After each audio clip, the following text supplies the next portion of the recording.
remember at 15 years old, sitting at my end of my parents' bed. Well, you know, if you've got teenagers, they suddenly come alive, things of life.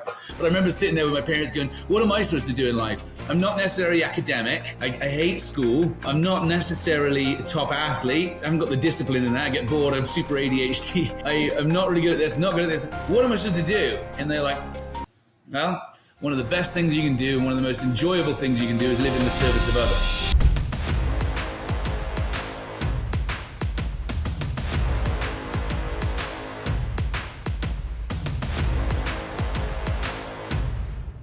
All right, everybody, and welcome back to another episode of the 1% Podcast. I'm your host, Van End. And I'm Shane. And today we're joined by my man, JOHNATHAN Reynolds. What's up, brother? Welcome to the show. Hey, thanks for having me. It's good to sit here with you guys for the next chunk of time. I'm looking forward to getting some time and talking all things.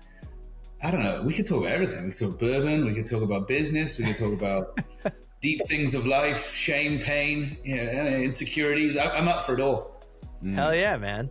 Well, the greatest thing is that it's all about you. So you are one very interesting fellow. We met a few, maybe a month or two ago, right? It was talking to a friend of mine, and you called him while we were on the call. And I mentioned, I'm looking for guests for the podcast. And he's like, oh my God, you got to meet this guy. And he shows me your photo as you're coming through on the caller ID. And it is like the grandest smile with the greatest beard I've ever seen. I was like, yeah, I don't even know what the hell that guy does. Get me in touch with him. And now here we are. So JOHNATHAN, welcome to the show. Tell the viewers a little about who you are, what you're up to, what you're building, and let's let the audience get to know you a little bit too.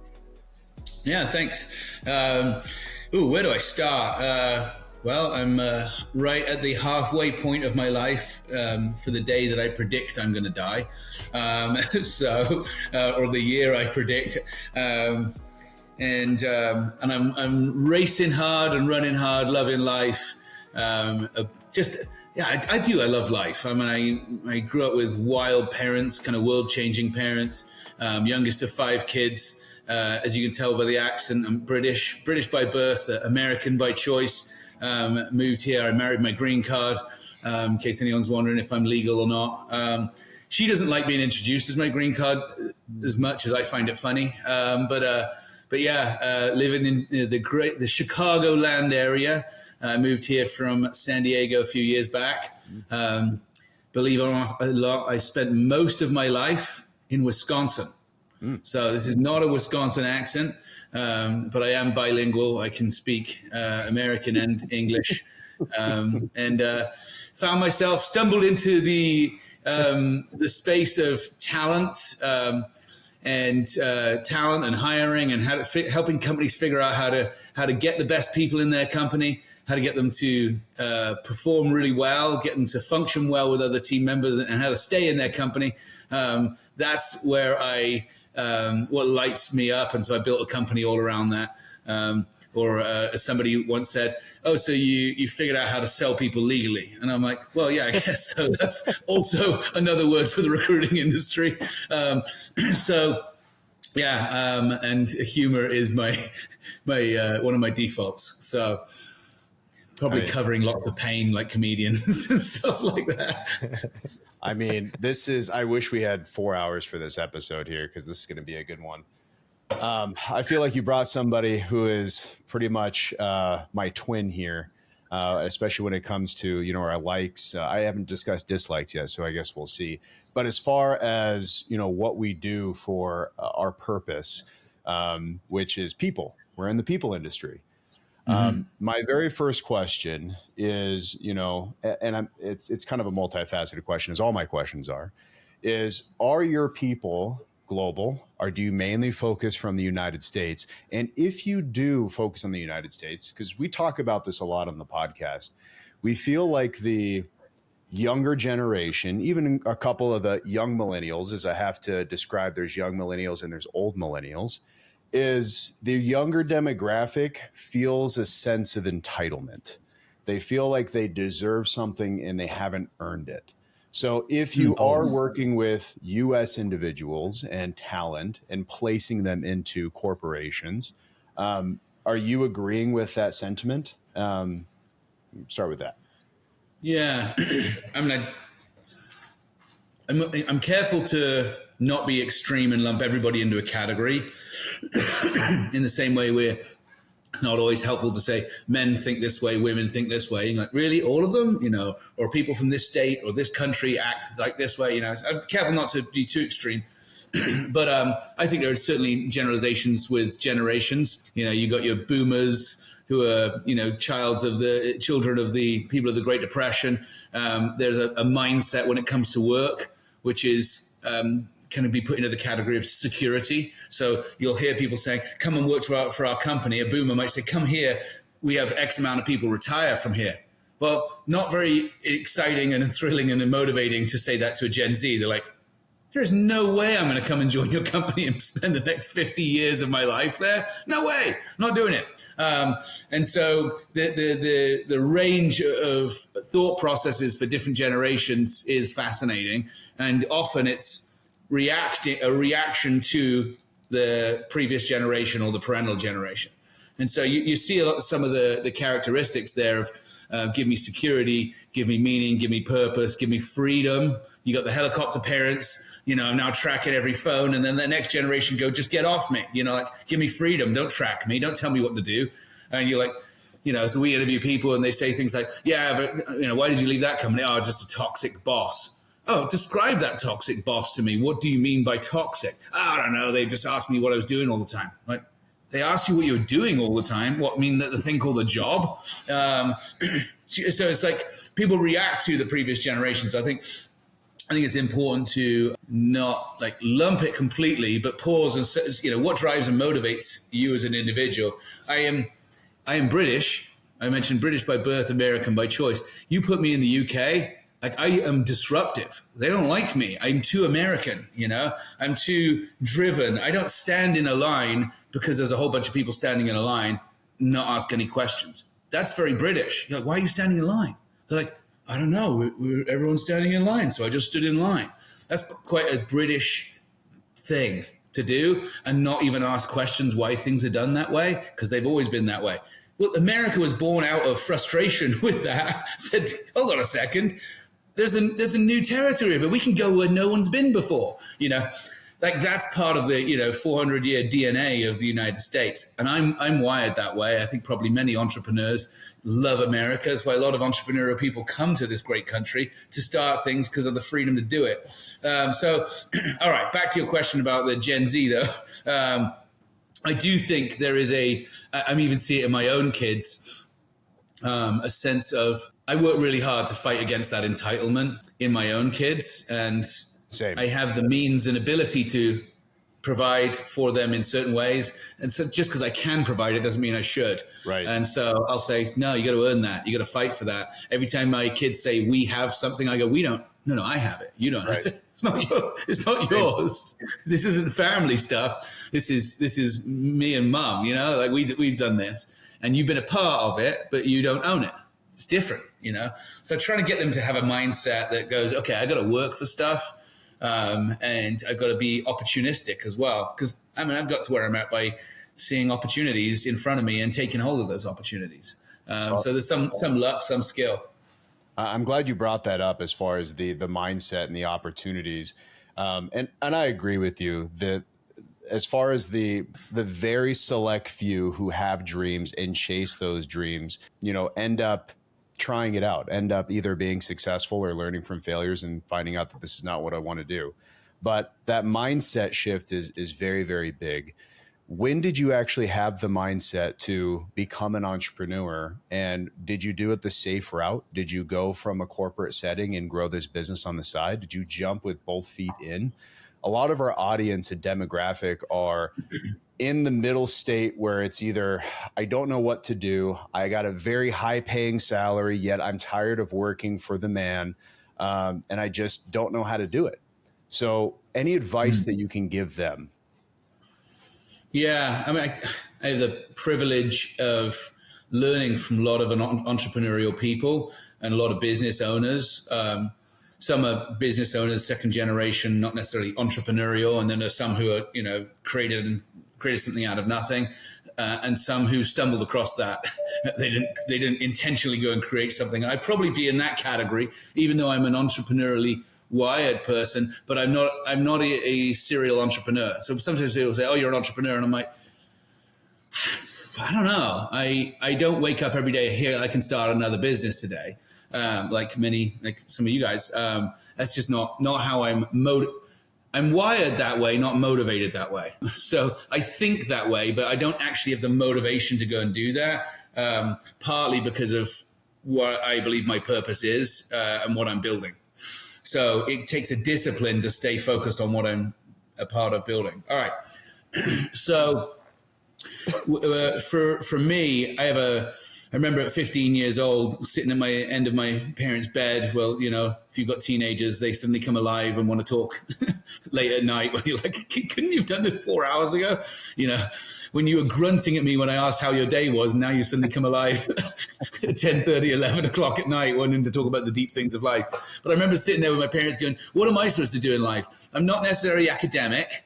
I hate school. I'm not necessarily a top athlete. And I haven't got the discipline in that. I get bored. I'm super ADHD. I'm not really good at this, not good at this. What am I supposed to do? And they're like, well, one of the best things you can do and one of the most enjoyable things you can do is live in the service of others. And I'm like, all right, I just asked you what I should do and you just told me go and help other people.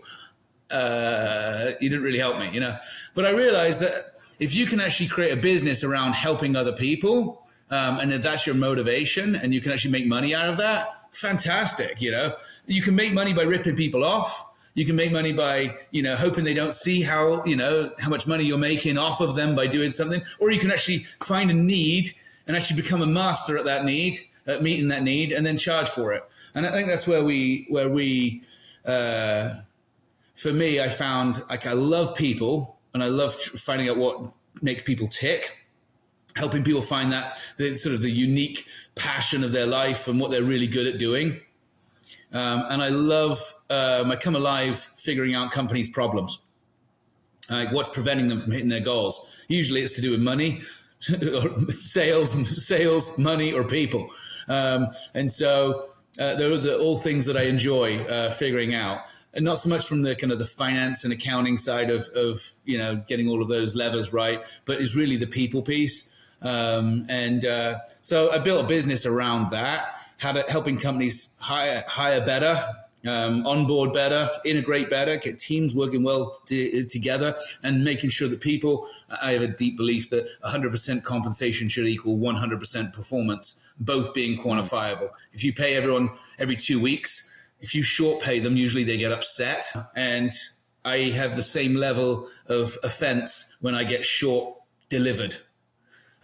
So let's quantify both. Let's negotiate all day long about compensation. And we're always going to negotiate around performance as well. Output and value. What value you bring in to my business? And we teach that to all of our clients as well.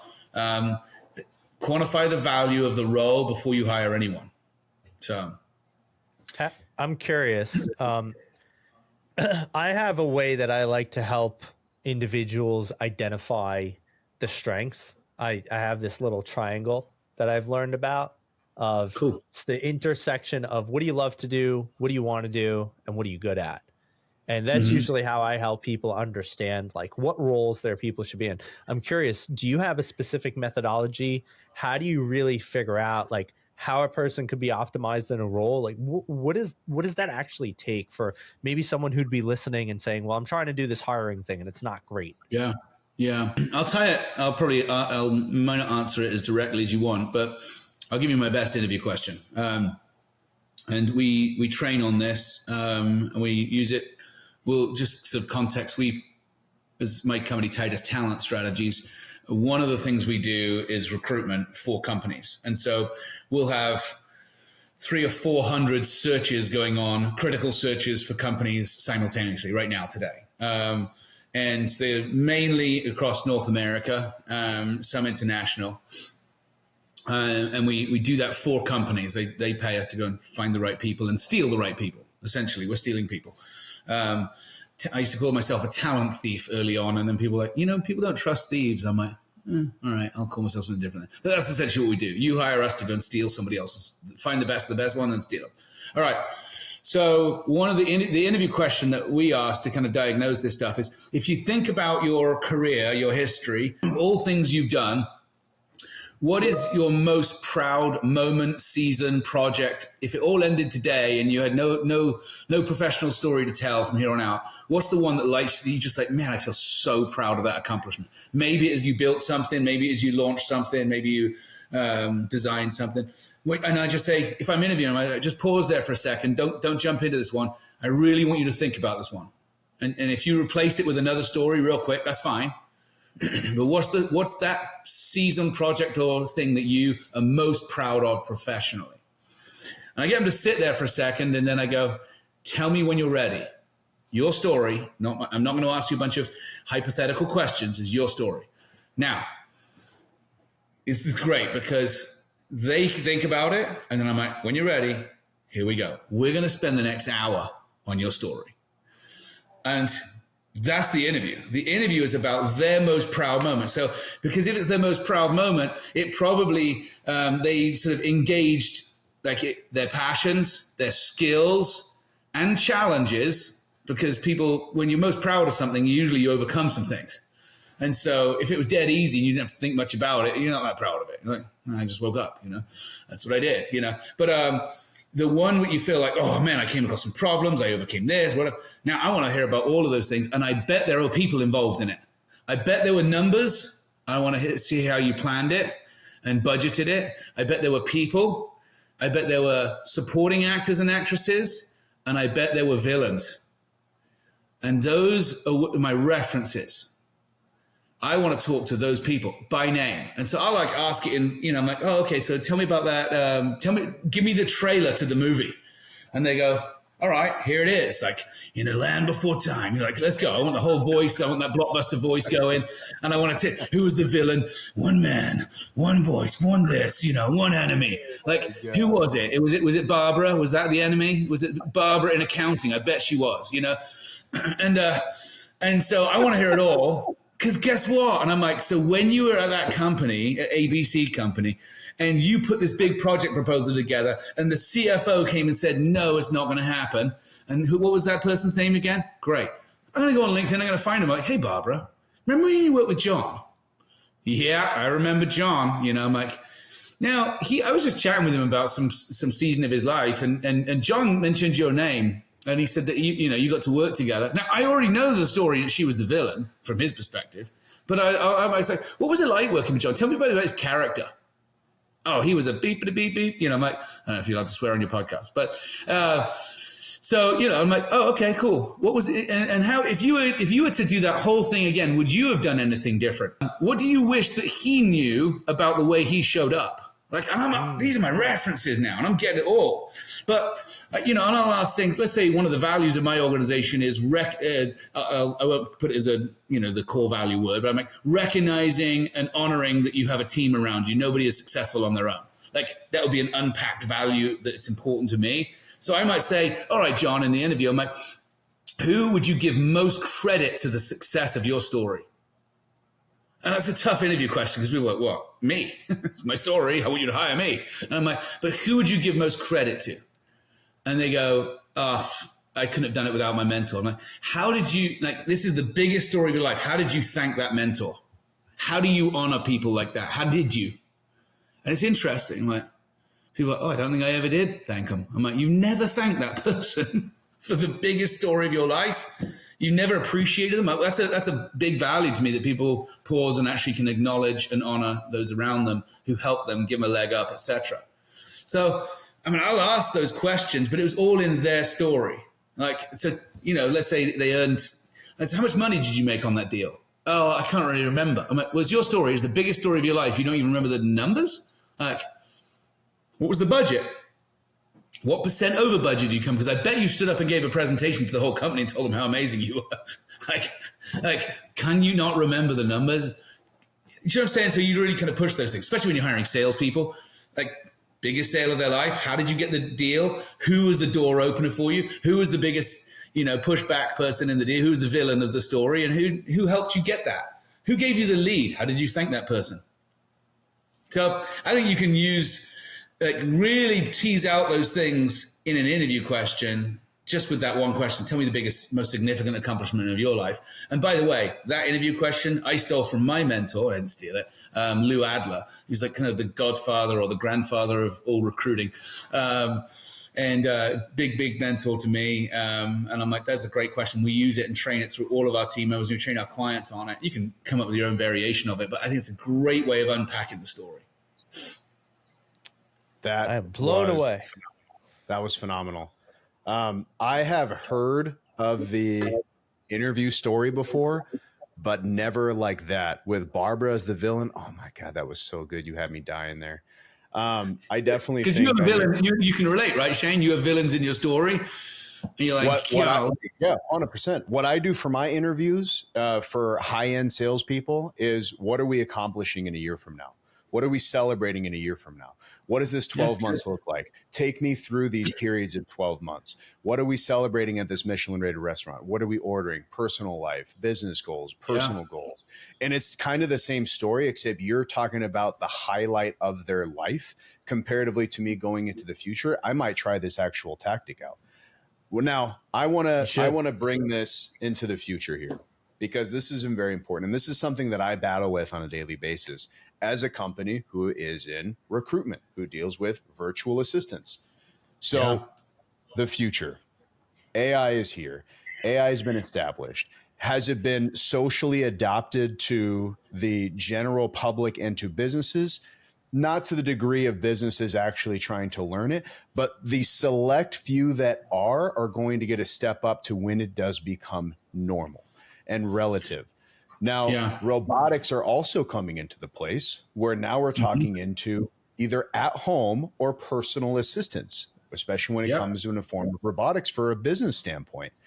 Now, the future of this is taking away a lot of blue collar industry jobs to start with. That's at least my vision. Within the next 10 years, I think that's very doable within the next 10 years. What does this change for our industry? Yeah, cool. I had the privilege sitting with the COO of LinkedIn back in October of 24. As he sat across the table from me, I said, tell me, you make one of the highest revenue areas for LinkedIn is recruiting industry. Obviously, they sit on the largest database, live, self-updated database in the world, over 1 billion users. And I said, what does it mean for recruiting industry? And he goes, I think recruiting will become non-existent. And I'm just like, okay, unpack that. And he goes, recruiting as we know it. Recruiting, which is transactional, keyword, match this job description with a resume and go, oh my gosh, we have a 99% match. And people get all lathered up and go, let's hire this person quickly. They can do the job, all the keywords are matched. He said AI and automation, done. Like, what has taken people weeks going through, the old Rolodex file and finding, I grew up in recruiting when it was like piles of resumes on your desk. Like, shoot, where is that freaking resume? Who was that guy? Do you guys remember that guy who, like, we don't have to do that anymore. It's like, it's all there. All those memories are in data form, and the search and sourcing is all done. And we've invested, I put $500,000 into AI and automation in my own little tiny company last year. And when I say tiny company, we've recruited and placed about 6,000 people in the last few years. And in sort of permanent direct hire roles. But we dumped about $500,000 into AI and automation last year alone, and we'll keep doing it this year, because it's not like an investment that it's kind of like software. It's never done. You just keep developing, and you keep developing for the time you're in. But we did it and just said, simple goal, everything that can be automated, we're going to automate. Everything that shouldn't be automated, we will not automate.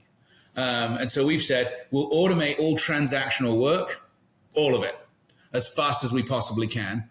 And we will invest in our team members with the things that cannot be automated, which is authentic relationship.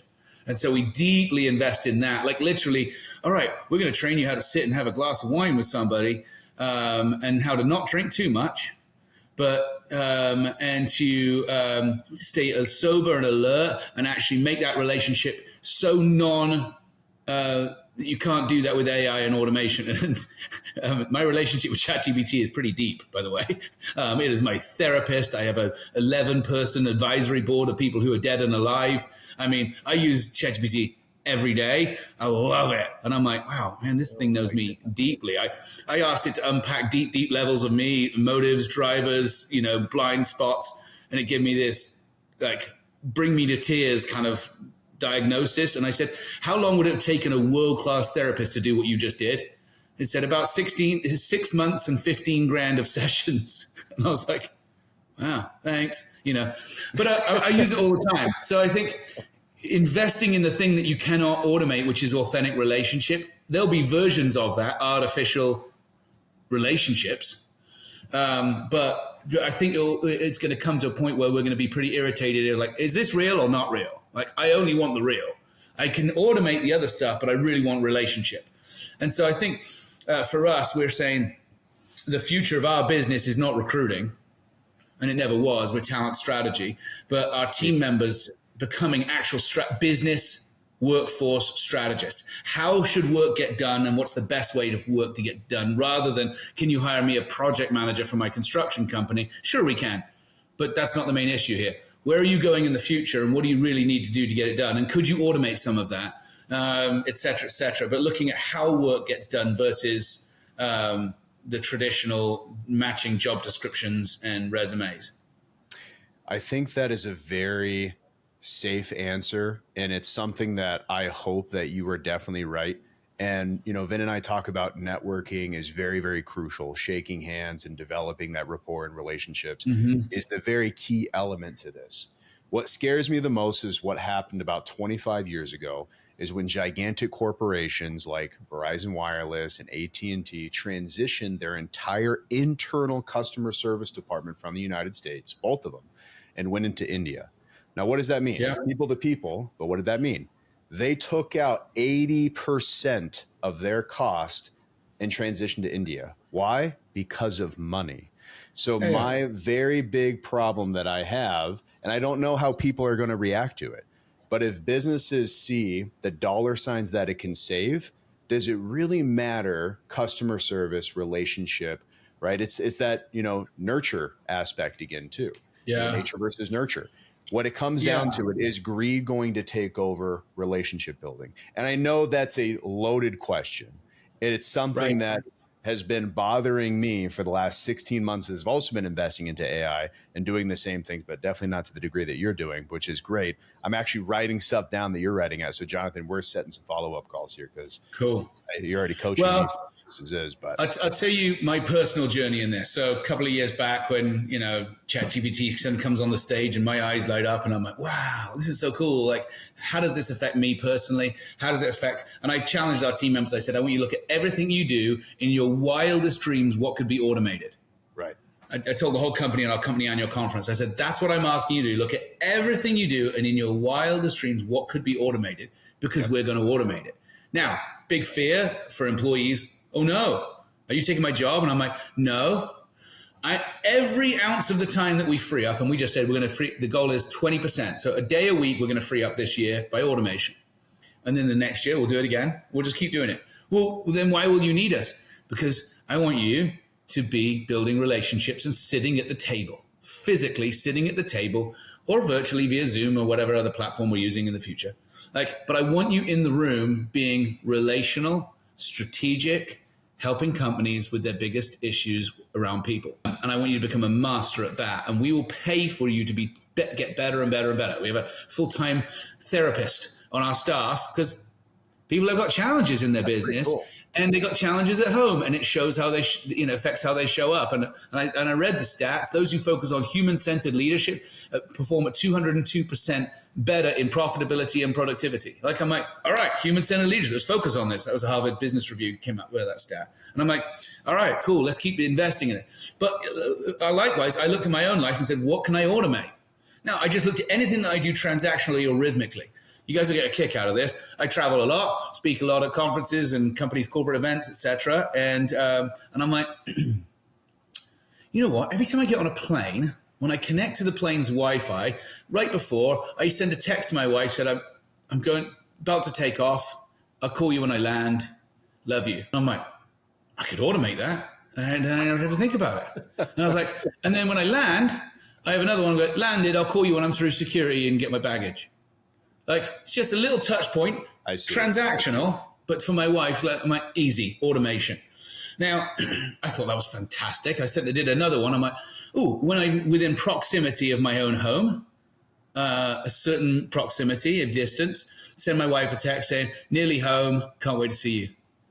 I'm like, easy. It's just a little touch point to let her know that she is thought of and loved. But I didn't actually think about her because I automated. It's fantastic in my mind. I'm like, efficiency, yay. The person who means the most in my life, I'm going to let them know how much I'm thinking about them when I'm not thinking about them. I thought this was brilliant. So, except when I was having Wi-Fi issues on the United Airlines flight and I kept disconnecting. It kept sending her text going, about to take off, love you, landed, call you in a bit, about to take off, love you, land. 6 text messages like that in a row. She's like, what the heck is going on? And I'm like, sorry. You know, the worst part was when I'm coming back from a date night with my wife, when I set up this automation, when she's sitting in the car next to me, we drive up to the garage door opens and she gets a text message saying, I'm home, can't wait to see you. You know, and she's like, I'm right here. I didn't even see you send that. And I'm like, oh, shoot. And what was intended to make life efficient and give a false sense of care, it was intended to show care, but it was a false sense of care that people can see through. And when you do that in companies, if I send automated emails every single Monday, and I have ChatGPT write them, and goes out, and there's something in there. Have you ever got the dear first name email? Like, I'm willing to bet that not one of your listeners carries on reading. Well, somebody wrote it for me. Like, no, they don't care. It's not real. It's not authentic. It's their CRM sent out dear first name, and you go, oh, stupid. Right. But nobody carries on reading. You just delete because it screams not real, not authentic. Like, it's a sales message. So we can weed out those things, but our employees and the people who are, you heard the phrase, your employees are your biggest asset. Like, they can sniff through inauthenticity. They can sniff out, like, you don't really care.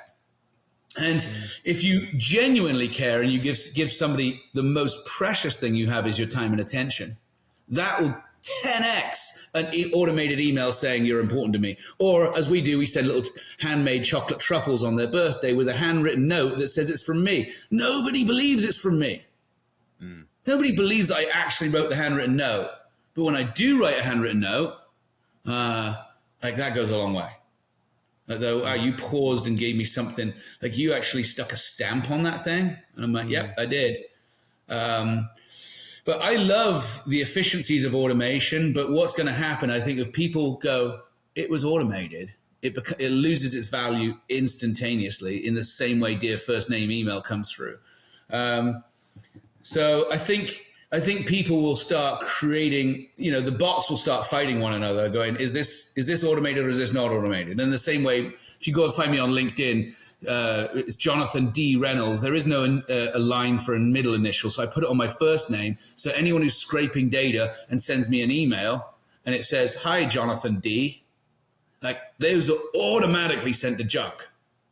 Like, because I don't want salespeople sending me messages, You know what? So you're a man with principle and who is fully committed and all in on your company and employment and doubling down on the future of employment. The people like you give hope for me. This is one of the most refreshing things to hear outside of all of the comedy and the humor that you put into this. I just really want to commend that, especially with the age that we're currently in. It's really refreshing to hear that you're doubling down on your employees, on your business. It's really, really nice. Yeah. No, thanks. It's a work in progress, and I've lots of learned mistakes in it too. It hit me recently on our sort of company sort of vision board of where we're going over the next 3 and 10 years, and as I laid that out, I used to have here's in 3 years' time, this is what our revenue will be, this is our profit, this is how many employees we'll have. And the employee count for me, because I love people, I'm like, bigger is always better. More employees, just like, wow, more people I get to, serve and figure out. And I realized, well, if we can automate a lot more, we could actually get there with less people. Why? That's good for me, more money, more profits. I'm motivated by that. But just letting our team members go, hey, if we can do more with less and the company becomes more profitable, we have a profit sharing model, like that's more money for you. So if the faster you embrace automation to make yourself more efficient, that means more profits to share with you. And I think when that light bulb goes on, like, because, that classic, I used to tell this story of the young visionary entrepreneur CEO pulls up into the company parking lot in his Ferrari 355, and it just sounds beautiful. It's brand new. And this young Gen Z guy goes, wow, boss, that is a sick car. Like, I bet that's beautiful to drive, and I bet it costs a lot. And he was like, yeah, but if you commit yourself to our goals, you commit yourself to your performance objectives, you put a bit of overtime in, like, I promise you, I will buy another one next year. She's just like, wow, okay, really? You want me to go and crush all these things so you can buy more toys for yourself? It's not motivating for the youngest generation. It really isn't. If they can see that there's a purpose that transcends just your bank account or your toys, like, they're not motivated to like work their tail off to put more money in your account or build your family legacy or get your multiples up so you can sell your business as fast as you can. They're just not, that doesn't drive and motivate people. So you've got to tie a motivation. And so I think if there's a profit sharing, some type of a profit sharing or reward for your team members, or better still, find out what drives and motivates them individually. So we have this thing called the bucket list, kind of the bucket list dream list of our employees. Find out what's on their bucket list, and let's see if we can help them accomplish that while they're working for our company. Love it. And so, all right. So rather than me going, here's some company swag, congratulations, I'm going to brand you with my logo. I go, what's your logo and your brand? What do you want to do? Somebody the other day, she goes, I want to visit every country of the world before I die. And I'm like, oh, easy. And she's like, easy, what do you mean? And I was like, I don't know, but I could probably help you accomplish some of those. As long as you're with us, if the average tenure is 31 months, I can motivate you to stay with us a little bit longer. If we hit our goals in 36 months and you can show me that you exceeded all your goals every single one of those quarters, every single one of them, I'll tell you what, I will commit to sending you and your husband to a country. Might be Mexico, but I'll make sure you get there. But it's like now I'm making my goals motivated by her to accomplish her goals. So. Love it. Well, man, this is very people-centric. It's extremely needed, extremely important. This is definitely the way that the world is moving. I say it all the time. I think most coaches are going to be replaced, but coaches and therapists, they're all going to be delegated out, except for that desire to just have somebody that's always there, has people's back, has those relationships. And I think that there will still be some places for us, but as long as you're doing what you're doing, there'll be a lot less for us. With that being said, though, in the best way possible, we are super close to being out of time. We actually ran a little bit over in our usual schedule, but I mean, man, this is just so good, right? Like, who cares? So with that being said, Jonathan, we got 4 minutes left. I want to make sure that we could get to these last signature questions for the podcast here. And I'm just curious, for us, we built this podcast as the 1% podcast around the premise that you don't have to be a billionaire, but more so in the sense that there's a 1% of everything in life. So our question to you is, what is your version of a 1% life? Yeah. I know that often people talk about wealth and success. I'm like, what does that mean? What's the number that when you get there, you're like, I did it. I find most people, whenever they hit that goal, they just want more. And so I see that as a fleeting one for me. So that wouldn't be in my top line. Obviously, mindset and habits of top performers, that's very, very much attractive for me. Kind of what are the mindsets that help me get to the thing that drives me? But it would probably come down to, I wouldn't say probably, it comes down to purpose, like purpose and drive, kind of from a worldview, making an impact, significance in the life of other people. If I can see other people's lives better, on my my deathbed, I think, you hear Steve Jobs saying, I wish I spent more time with my family. You're like, probably, one of the most influential people of our generation in the last 100 years, saying, I wish I'd spend more time with my family. I'm like, I want to get that right. And it's something that I'm always working at as kids. I have 3 teenagers right now. I feel like, a failure in the middle of all of those. So I've got to work that out, but it's like not the short term, it's the long term, raising great, healthy adults. And hopefully they love me and I'm not paying too much for their therapy. Remaining married is a goal for me, and having a really thriving, great relationship with my wife and seeing her become who she's supposed to become. And then everyone that I interact with going, am I making a positive impact in their life? Am I using what I have, whether it be the clothes I'm wearing, whether it be the money in my bank account, whether it be my influence and relationships to help and serve other people. So being radically generous and impactful, prioritizing relationships and legacy over status is really important to me, and just living with intentionality and meaning. I think that is the stuff that motivates and excites me. If I get to experience something, I want those around me like, oh my gosh, I want them to experience this too. I took my family about 8 years ago on a home build in Mexico with a not-for-profit down there. They were building homes for those in desperate need. And I was like, this is the coolest thing ever. I got to bring my entire company. So the next year I said, our company conference is down there. We're all going to build homes together. And we've done it every 3 years. And then I had a client to go, hey, we want Super Bowl tickets. We spend so much money with you. And I'm like, buy your own bloody Super Bowl tickets. I'll tell you what, I'll take you on an all expenses paid trip down to Mexico. And our VP looked at me and he goes, you mean to build homes, don't you? And I'm like, yes, we're going to do a client annual trip. Our favorite clients, we're going to force them to come to Mexico. We're going to build homes together. Like, it's just like, because I can show people that a life, that's more purpose-driven and impactful is so much more enjoyable. And I get to cry, tears running down our faces as we hand the keys to a home with a family standing in front of us. We just built their home over the last 2 days. And I'm not worried about any competition trying to steal our clients. I'm like, go on, go for it. You try and do that. I stood with their teenage daughter and we cried together as we handed the keys over to a family. Like, it's not even a question. You can come in at 15% less on cost, but they're like, I got authentic relationship. You cannot automate that. You cannot just, get my pricing sheet and undercut me. It's relationship wins. So I think meaning and purpose is the thing that drives me. So figure out what drives you and make an impact that way. So, yeah. Love it. And real quick, what is the best piece of advice you've ever received? And then lump it in. How can people get connected? Where can they find you? And how can they utilize your company?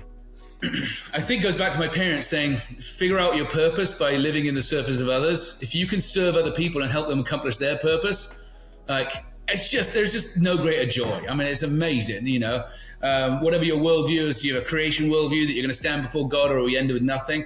Like, I'll hedge my bets that I'm going to have to give an account for my life. And I think that's going to be something that I served other people really well. I loved people really, really well. You can find me, JOHNATHAN.com, or you can find me on LinkedIn, Jonathan D. Reynolds there, or my company is Titus Talent. If you want help, anything people related, I'll help you out there too. Yeah, it's all good. Awesome, man. Well, thanks so much for coming on the show. This has been a phenomenal episode. You've shared so much amazing insights, wisdom, and especially stories. You're a phenomenal storyteller, and we're very happy to have had you here. Thanks so much again, my man. There you have it, folks. Go check out Jonathan's stuff. Go connect with him. Don't send him bullshit automated emails. Be genuine in your efforts and check out how you can work with this amazing gentleman. As always, like, share, follow, subscribe, comment. Let us know what you thought of the episode, and stay tuned for another phenomenal episode of the 1% Podcast. I'm your host, Vin, and I'm Shane. And that was Jonathan, everybody. See ya. Bye, guys. Cheers.